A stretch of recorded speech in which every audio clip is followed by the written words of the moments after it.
Supreme court ने एक ऐतिहासिक फैसला सुनाते हुए कहा कल कि मुस्लिम महिला भी अब तलाक के बाद सीआरपीसी की धारा 125 के तहत पति से भरण पोषण मिलने की हकदार है। सुप्रीम कोर्ट ने कहा कि इसके लिए महिला कोर्ट में याचिका दायर कर सकती है। कोर्ट ने इस ऐतिहासिक फैसले के साथ ही एक बार फिर से 1985 के शाहबानो केस में कोर्ट के फैसले को सही ठहराया है। जस्टिस बीवी नागरत्ना और जस्टिस ऑगस्टिन जॉर्ज मसीह की बेंच ने यह फैसला सुनाया। कोर्ट ने कहा कि मुस्लिम महिला अधिनियम 1986 धर्मनिरपेक्ष कानून पर हावी नहीं होगा। कोर्ट ने कहा कि सीआरपीसी की धारा 125 सभी महिलाओं पर लागू होगी, न कि केवल विवाहित महिलाओं पर। सुप्रीम कोर्ट के इस फैसले के बाद मुस्लिम मौलाना फैसले के विरोध में भी उतर आए हैं और बताया तो ये भी जा रहा है कि आज एक बैठक भी बुलाई गई है सुप्रीम कोर्ट के फैसले पर अध्ययन करने के लिए। दरअसल सुप्रीम कोर्ट की ओर से बड़ा फैसला कल बुधवार को सुनाया गया, जिसमें तलाकशुदा मुस्लिम महिलाओं को भी अब गुजारा भत्ता मिल सकेगा। सुप्रीम कोर्ट ने कहा कि अब तलाकशुदा मुस्लिम महिलाएं सीआरपीसी की धारा 125 के तहत याचिका दायर कर सकती हैं और अपने पति से भरण पोषण के लिए भत्ता मांग सकती हैं। कोर्ट ने अपने फैसले में स्पष्ट कहा, पूरे तरीके से कहा कि यह फैसला हर धर्म की महिलाओं पर लागू होगा और मुस्लिम महिलाएं भी इसका सहारा ले सकती हैं। इसके लिए उन्हें सीआरपीसी की धारा 125 के तहत कोर्ट में याचिका दाखिल करने का अधिकार है। जस्टिस बीवी नागरत्ना और जस्टिस ऑगस्टिन जॉर्ज मसीह ने यह बड़ा फैसला सुनाया। दरअसल आपको बता दें कि बीते दिनों तेलंगाना हाई कोर्ट ने अब्दुल समद को अपनी पत्नी को गुजारा भत्ता देने के निर्देश दिए थे और इस आदेश के विरोध में अब्दुल समद ने सुप्रीम कोर्ट में याचिका दाखिल की थी।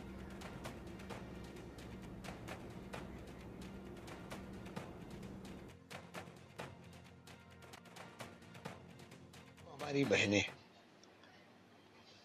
तलाक हो जाने या किसी वजह से खला या अलग हो जाने को इस्लामी शरीयत, इस्लामी कानून के तहत फैसला चाहती हैं, वो दारुल कज़ा के जरिए उस फैसले पे पहुँचे, ये उनके लिए बेहतर है। और जो बहनें हमारी समझती हैं कि मुल्क की अदलिया से उन्हें इंसाफ मिल सकता है या 125 सीआरपीसी के तहत उन्हें भरण पोषण की या जो ज़रूरतें हैं वो पूरी की जा सकती है, वहाँ से आदेश लेकर वो वहाँ जा सकती हैं, जा रही हैं। लेकिन उसमें एक मसला ये है कि अलग होने के बाद भी वो रिश्ता ख़त्म नहीं होता और दूसरी शादी महिला नहीं कर सकती, क्योंकि साबका शौहर से एक भरण पोषण यानी मेंटेनेंस लेने के कारण वो कनेक्टिविटी, वो ताल्लुक बना रहता है। तो इसको मैं कहूँगा ये गैर फितरी अमल है। ये फैसला ऐतिहासिक है और तमाम मुस्लिम महिलाओं के लिए एक राहत की एक गहरी सांस है। आप सोचिए, ये फैसले के तहत अब कोई भी तलाकशुदा मुस्लिम महिला गुजारा भत्ता के लिए बाकायदा जो सीआरपीसी की धारा 125 है उसके तहत वो मेंटेनेंस अलाउंस की मांग कर सकती है, जिसकी पूर्ति अनिवार्य होगी। यानी कि जो जो हक हर एक महिला को देश के संविधान ने दिए हैं, वही सारे हक, वही सारे प्रावधान का इस्तेमाल वो तलाकशुदा महिला भी कर सकती है। इसके साथ में सुप्रीम कोर्ट ने कहा है कि ये किसी भी तरह का कोई दान नहीं है और कोई भी तलाकशुदा मुस्लिम महिला बाकायदा जा सकती है कोर्ट्स में और इसी धारा के तहत अपने लिए मेंटेनेंस की वो मांग कर सकती है। इस पर मेरे साथ हमारे संवाददाता आयुष जुड़ गए हैं, साथ ही साथ मुफ्ती कासमी साहब मेरे साथ जुड़ गए। मुफ्ती शुमन कासमी जी मुस्लिम धर्मगुरु हैं। ताहिरा हसन मेरे साथ जुड़ गई हैं, सामाजिक कार्यकर्ता। आप दोनों के पास में आऊंगी, लेकिन पहले आयुष के पास जा रही हूं। आयुष, सुप्रीम कोर्ट का ये कितना बड़ा फैसला, इस पर रिएक्शंस किस तरह के आ रहे हैं लोगों के? और पिछले कुछ दिनों पहले तेलंगाना हाई कोर्ट में ये पूरा मामला रेज किया गया था। सुप्रीम कोर्ट फिर जब मामला पहुंचा तो दो विकल्प सुप्रीम कोर्ट के सामने थे। प्राथमिकता सुप्रीम कोर्ट ने दी मुस्लिम महिलाओं को, उनके हक में सुनाया फैसला। जी देखिए, अगर इस पूरे मामले को धर्म से हटाकर भी देखा जाए और न्याय संगत बात की जाए तो जो सेक्शन 125 है सीआरपीसी का, इसने हर महिला को हक दिया है कि उनको एलिमनी मिल सके, उन्हें गुजार भत्ता मिल सके। ये थी पहली बात। दूसरी बात यहाँ पे जाननी जरूरी ये है कि जो ये कानून है सीआरपीसी आईपीसी, ये सेक्युलर है, ये धर्मनिरपेक्ष है, ये हिंदू मुस्लिम सिख ईसाई नहीं देखते। और हमारा जो संविधान है उसके प्रियम्बल में भी ये चीज स्पष्ट लिखी हुई है कि कोई भी कानून भेदभाव नहीं करेगा। तो इसी के आधार पर सुप्रीम कोर्ट ने ये अपना फैसला सुनाया है।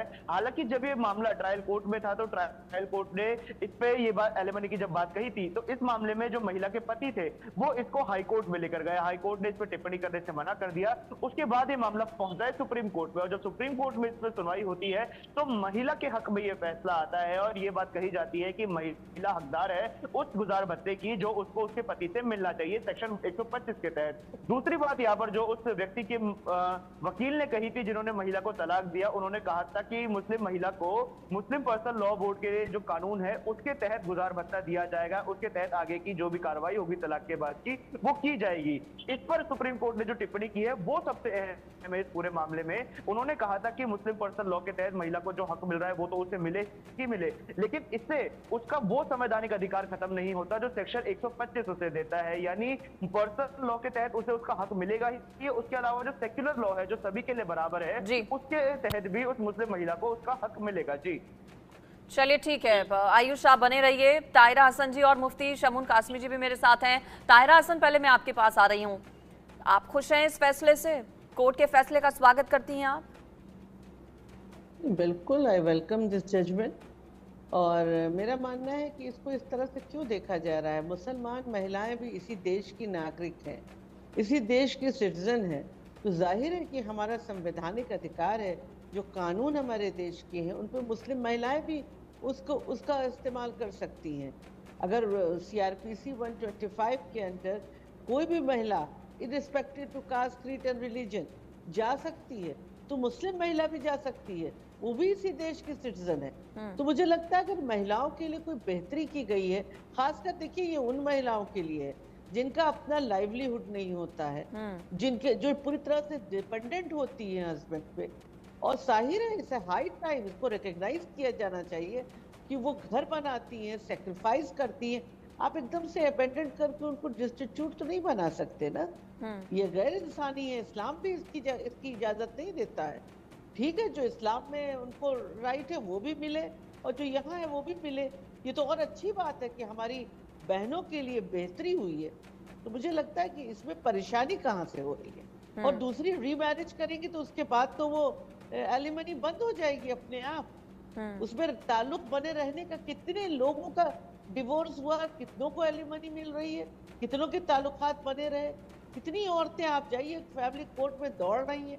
मेरा एक चीज और भी कहना है कि फैमिली कोर्ट में भी जजेस बढ़ाए जाएं और प्रोसीजर को सिंप्लीफाई किया जाए।